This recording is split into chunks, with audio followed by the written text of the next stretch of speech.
Hello student, welcome to my YouTube channel Rohit academy. Student, आज हम इस वीडियो में आप लोगों को बताएंगे क्लास 9th का आप लोगों का सब्जेक्ट है विज्ञान यानी कि साइंस है। वार्षिक परीक्षा 2024 का ये बिल्कुल वायरल पेपर है जिसका कोड है आपका वी है। अगर आप लोगों को बता दें, अगर आप लोगों का स्कूल में वार्षिक परीक्षा नहीं हुआ है साइंस का, ये पेपर नहीं हुआ है, तो आप लोग इस वीडियो को ज़रूर देखेगा। इसी में से क्वेश्चन आप लोगों को यही पेपर आएगा। ये देखिए आप लोग का इसका हम संपूर्ण हल के साथ एक एक क्वेश्चन का आंसर बताएंगे। ये बिल्कुल वायरल पेपर है क्लास 9th का साइंस का 2024 का। ये बिल्कुल वायरल पेपर है। समय दिया जाएगा 3 घंटा 15 मिनट। पूर्णांक आप लोग का 70 रहेगा। 70 में 70 नंबर कंप्लीट करा देंगे। बस वीडियो के अंत तक बने रहिए। चलिए बिना देरी के शुरू करते हैं, अपने क्वेश्चन पर आते हैं।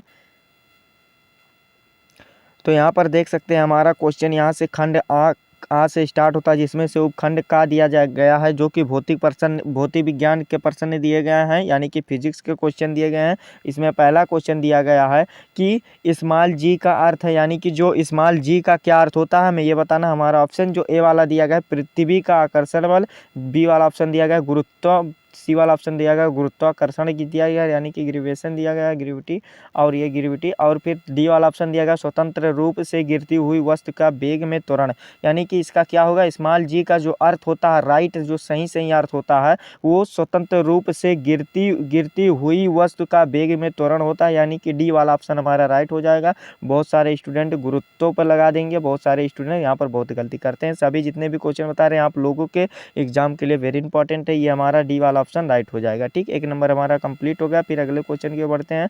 अगला क्वेश्चन है दाब का मात्रक होगा, यानी कि दाब का मात्रक क्या होगा, तो न्यूटन प्रति मीटर होता है, यानी कि ए वाला हमारा ऑप्शन राइट हो जाएगा। ठीक, फिर अगला क्वेश्चन देखिए क्या दिया गया है। तीसरा क्वेश्चन है जब कोई पिंड मुक्त रूप से पृथ्वी की ओर गिरता है तो उसकी कुल ऊर्जा होगी, यानी कि उसकी कुल ऊर्जा क्या होगी ये बताना है। तो उसकी कुल ऊर्जा समान होगी, यानी कि अचर हो जाएगा। सी वाला ऑप्शन हमारा राइट हो जाएगा। और फिर अगला क्वेश्चन दिया गया है चौथा कि किसी मशीन द्वारा कार्य करने की दर को क्या कहते हैं, तो किसी मशीन द्वारा कार्य करने की दर को शक्ति या सामर्थ्य या पावर कहते हैं। ठीक, शक्ति या सामर्थ्य या पावर एक ही होता है ये सब, यानी कि हमारा ए वाला ऑप्शन राइट हो जाएगा। ठीक, फिर अगले क्वेश्चन की ओर बढ़ते हैं। पांचवा क्वेश्चन जो कहा है कि यहाँ पर देखिए अश्व शक्ति बराबर होती है, यहाँ पर एक लिखना चाहिएगा लेकिन मिसप्रिंट हुआ है पेपर में, कोई बात नहीं, हम बता दिए आप लोग को। एक अश्व शक्ति बराबर कितनी होती है, तो ये 446 वाट होती है, यानी कि हमारा सी वाला ऑप्शन राइट हो जाएगा। ठीक, ये भी हमारा एक नंबर कंप्लीट हो गया। फिर 6 वाला जो क्वेश्चन पूछा गया क्या कि ध्वनि की चाल अधिकतम होती है, यानी कि ध्वनि की चाल अधिकतम किसमें होती है हमें यह बताना है। तो ध्वनि की जो अधिकतम चाल होती है वो ठोसों में होती है, यानी कि सी वाला हमारा ऑप्शन राइट हो जाएगा। ठीक, फिर अगला क्वेश्चन देखिए क्या दिया गया है कि अनुप्रस्थ तरंगे उत्पन्न की जा सकती है, यानी कि अनुप्रस्थ तरंगे किसमें उत्पन्न की जा सकती है हमें यह बताना है। तो अनुप्रस्थ तरंगे जो होती है वो ठोस, द्रव और गैस तीनों में उत्पन्न की जाती है आसानी से, यानी कि हमारा डी वाला ऑप्शन राइट हो जाएगा। ठीक, फिर हमारा देखिए यहाँ से इंड होता है, क्या इंड होता है, उपखंड जो का था वो इंड होता है। भौतिक विज्ञान के क्वेश्चन जो एमसीक्यू के रूप में थे वो समाप्त होते हैं और हमारा उपखंड खा स्टार्ट होता है, जो कि रसायन विज्ञान यानी कि केमिस्ट्री के क्वेश्चन दिए गए हैं। इसमें से पहला क्वेश्चन क्या पूछा गया है कि निम्नलिखित में से कौन सी धातु है, तो निम्नलिखित में से कौन सी धातु, तो देखिए ये सोडियम जो है ये धातु और बाकी ये सब जो है ये धातु नहीं है, यानी कि डी वाला हमारा ऑप्शन राइट हो जाएगा। फिर अगला क्वेश्चन है निम्नलिखित में तत्व नहीं है, तो इसमें बताना तत्व नहीं है, तो कागज जो है ये तत्व नहीं है, यानी कि सी वाला हमारा ऑप्शन राइट हो जाएगा। ठीक, फिर अगला क्वेश्चन है निम्नलिखित में आयन है, यानी कि आयन क्या होता है, तो इस पर आयन लिखा गया प्लस का, यानी कि पॉजिटिव चार्ज दिया गया, तो यही हमारा आयन है, और इन सब पर नहीं दिया गया तो ये नहीं है, यानी कि सी वाला ऑप्शन हमारा राइट हो गया। फिर अगला क्वेश्चन देखिए कि अक्रिय गैसों के अणु होते हैं, यानी कि अक्रिय गैस के अणु कैसे होते हैं यह बताना है। तो इसका जो राइट सही आंसर हो जाएगा आप लोगों का एक परमाणुक होते हैं, यानी कि ए वाला हमारा ऑप्शन राइट हो जाएगा। ठीक, फिर चलिए अगला क्वेश्चन देख लेते हैं। जो हमारा 12 वाला क्वेश्चन दिया गया है परमाणुक के नाभिक में स्थित होते हैं, यानी कि परमाणु के नाभिक में क्या स्थित होते हैं, प्रोटॉन तथा न्यूट्रॉन स्थित होते हैं, यानी कि बी वाला हमारा ऑप्शन राइट हो जाएगा। ठीक, फिर अगला क्वेश्चन देखिए 13 वाला जो दिया गया है क्या कि कैल्शियम के संयोजी कोष में इलेक्ट्रॉन की संख्या क्या होती है, तो कैल्शियम के संयोजी को इसमें बाबू इलेक्ट्रॉन की जो संख्या होती है 2 होती है, यानी कि ए वाला हमारा ऑप्शन राइट हो जाएगा। ठीक, फिर अगला क्वेश्चन देखिए हमारा उपखंड गा स्टार्ट होता है, यानी कि रासायनिक विज्ञान के एमसीक्यू के रूप में क्वेश्चन इंड होते हैं और जीव विज्ञान यानी कि बायोलॉजी के क्वेश्चन स्टार्ट होते हैं।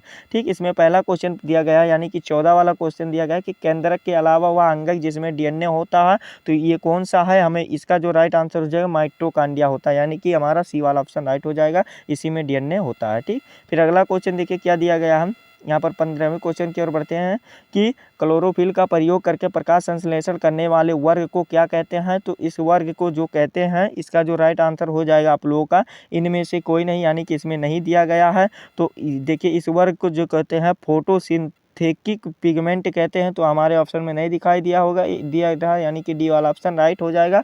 अगर आप लोगों को इसको एक बार देख लीजिएगा, यही ए वाला हो सकता है राइट आंसर होगा, मेरा यही अंदाज है कि आप लोग का डी वाला ऑप्शन लगा देंगे। ठीक, यही सही माना जाएगा। ठीक, फिर अगला क्वेश्चन एनीमिलिया भी लगा सकते हैं आप लोग, इसका देख लीजिएगा, यही सही आंसर होगा। ठीक, ए वाला।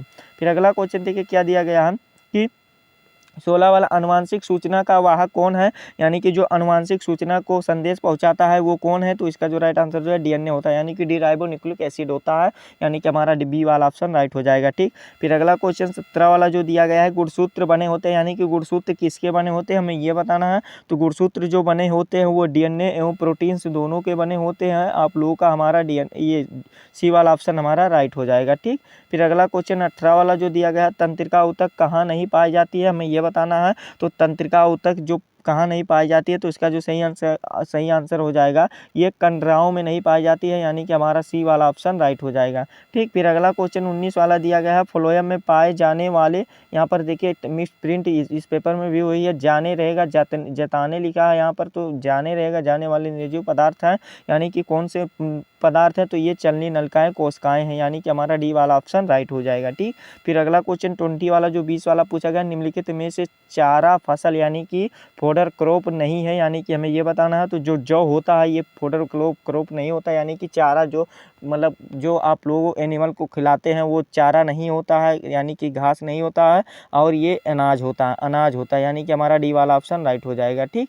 और फिर चलिए यहाँ पर देखिए आप लोगों को बता दें कि 20 नंबर आप लोगों का कंप्लीट होगा, 20 एमसीक्यू का राइट आंसर बता करके कर दिए कंप्लीट। और चलिए आगे भी आप लोगों को क्वेश्चन को समझाते हैं बताते हैं। देखिए खंड बा आप लोग इसमें जितने भी क्वेश्चन दिए अच्छे तरीके से तैयार करके चलिएगा, आप लोग पक्का 70 में 70 नंबर जरूर आएगा अगर अच्छे तरीके से इस पेपर को तैयार कर लेते हैं। उपखंड का यहाँ से स्टार्ट होता है, जो कि भौतिक विज्ञान के क्वेश्चन दिए गए हैं, यानी कि फिजिक्स के क्वेश्चन दिए गए हैं। इसमें पहला क्वेश्चन दिया गया है कि न्यूटन के गति विषयक द्वितीय नियम लिखिए तथा इसके आधार पर बल तथा संवेग में परिवर्तन संबंध स्थापित कीजिए। 2 नंबर का क्वेश्चन दिया गया, 2 क्वेश्चन पूछा गया, 4 नंबर का क्वेश्चन है। ठीक, टोटल तो आप लोग इसको अच्छे तरीके से तैयार कर लीजिएगा, अच्छे तरीके से उसको तैयार कर लीजिएगा, और आप लोगों को भी पेपर में ऐसे ही क्वेश्चन आएंगे जैसा हम बता रहे हैं। ठीक, और फिर अगला क्वेश्चन है कि 9.6 मीटर ऊंचाई एक मीनार की चोटी से एक पत्थर छोड़ा जाता है, पृथ्वी पर पहुंचने से पहले इसका अंतिम वेग क्या होगा, तो इसको फार्मूला पर रख करके सॉल्व कर लीजिएगा। 4 नंबर का क्वेश्चन है।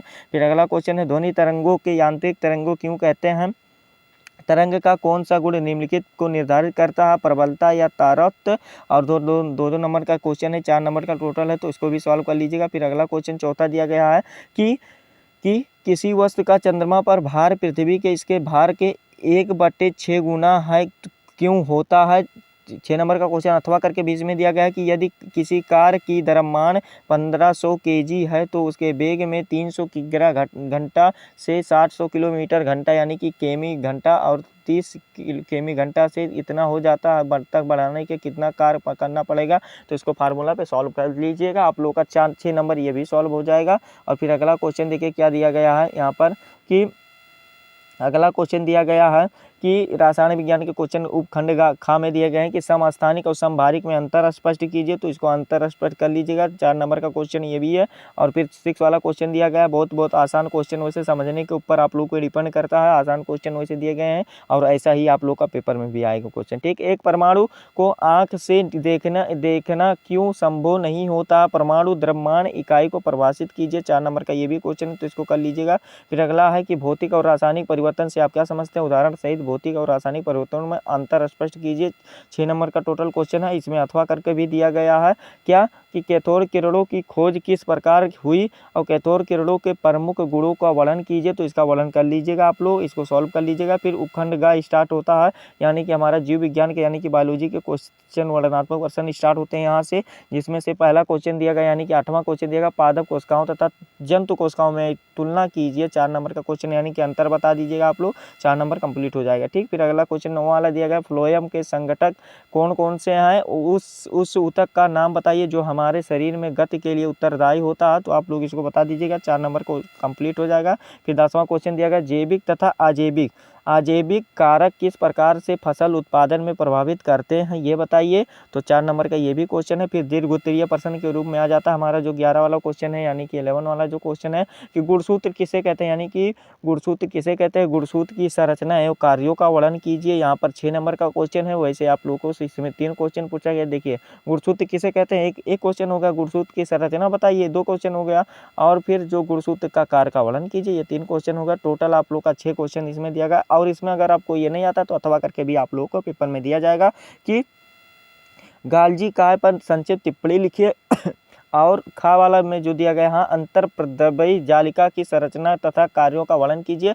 और ये आप लोग कर लीजिएगा और यही आप लोगों के वेरी इंपॉर्टेंट है। तो यही आप लोगों का क्लास 9th का आप लोगों का ये पेपर था, वेरी इंपॉर्टेंट ये आप लोगों के पेपर है वार्षिक परीक्षा के लिए, यानी कि ईयरली एग्जामिनेशन 2024 के लिए। और इसका हम संपूर्ण तरीके से आप लोगों को बता दिया है, समझा दिया है। आप लोगों को ये वीडियो कैसा लगा है कमेंट करके ज़रूर बताइएगा।